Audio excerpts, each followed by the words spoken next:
महालक्ष्मी देवीची मूर्ती चोरणारे आरोपितास 12 तासांच्या आत मुद्देमालासह जेरबंद।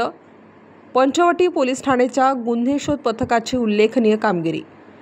गुन्हे शोध पथकाचे अधिकारी अंमलदार पंचवटी पोलीस ठाणे हद्दीत पेट्रोलिंग करीत असताना मिळालेल्या गुप्त माहितीच्या आधारे सीसीटीव्ही फुटेजमधील संशयित इसम हा गंगाघाट येथे असल्याबाबत खात्रीशीर माहिती मिळाल्याने गुन्हे शोध पथकाचे अधिकारी अंमलदार असे जाऊन त्या इसमाला त्यांनी ताब्यात घेतलं।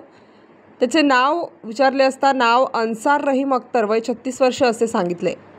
तेव्हा गुन्ह्याच्या अनुषंगाने अधिक विचारपूस केली असता गुन्हा केल्याची कबुली दिल्यानंतर सदर आरोपीकडून गुन्ह्यातील गेला माल रुपये 21,000 किमतीची एक पितळी महालक्ष्मी देवीची मूर्ती जप्त करण्यात आली।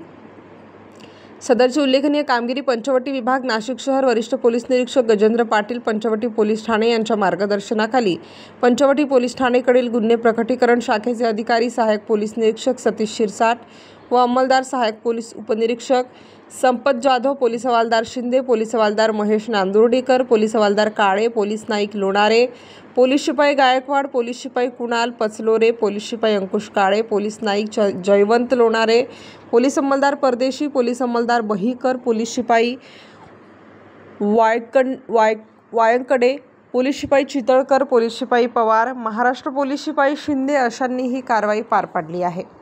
स्टार न्यूजसाठी मोहसिन पठाण, नाशिक।